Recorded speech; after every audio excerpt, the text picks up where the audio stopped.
This week's Parsha is Parsha Vayeitzei, and this is the 7th Parsha in the book of Genesis, the book of Bereshit. This week's Parsha has a lot of really interesting stories, and each one is really crucial and important to Jewish history. But the part I want to focus on is Jacob and his wives, Rachel and Leia. Now, Jacob first meets Rachel, the younger of the two sisters. Rachel and Leia are sisters, and he meets Rachel at a well, which is very interesting because his father's wife was also found at a well. And as we know from Jewish history, Moses is going to find his wife Zipporah at a well. So there's something about wells.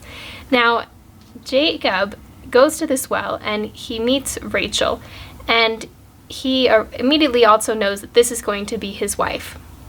And he goes back to her father's home, and the father says, okay, work for 7 years, and then you can marry my daughter. So Jacob goes ahead and he works for Laban for 7 years. And at the end of that time, it's time for their wedding, and they're both very excited. And then Laban plays a trick on Jacob, and Jacob ends up marrying Leia, the older sister. And what's interesting about that story is how did, Jacob not know that this was Leia? So Jacob and Rachel had instituted sort of a code, like a little secret symbol between the two of them, so that in case Laban decided to play a trick, that Jacob would catch on and he wouldn't marry the wrong sister.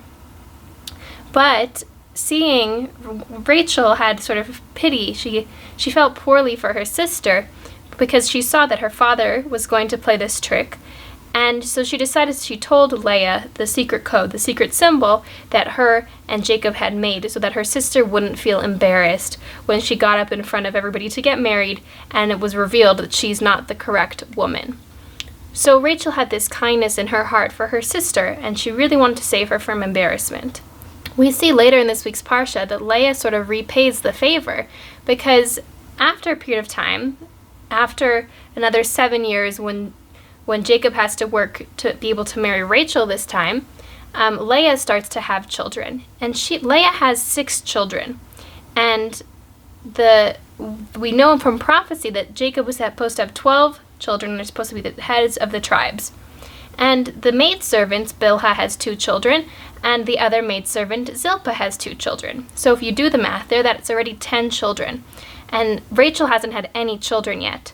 And Leia is thinking about it, and she doesn't want her sister to be embarrassed. She wants her sister to at least have an equal share as the 2 maidservants in taking part of creating the Jewish people and making the 12 tribes.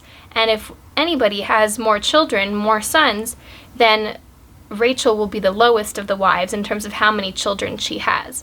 And so when Leia gets pregnant again with a 7th child, she prays to God that it should be a girl. She doesn't want to have another son before Rachel has children. So God hears the prayers of Leia and gives her a daughter, Dina. And because Leia doesn't want Rachel to be embarrassed, she has a daughter. And it's really an amazing thing. These are both very extreme, big, not the easiest circumstances for Rachel to give up her wedding to the man she loves, for her to give that up so that her sister won't be embarrassed, and for Leia in turn to give up having a 7th son in exchange for a daughter so that Rachel won't be embarrassed. These are both really big, kind deeds.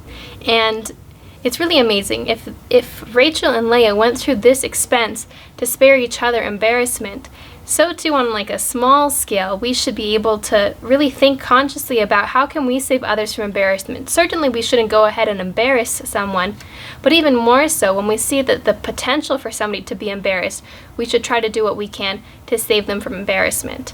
So I hope we'll all continue to look for these opportunities to help others, and I hope you all have a wonderful week and a Shabbat Shalom.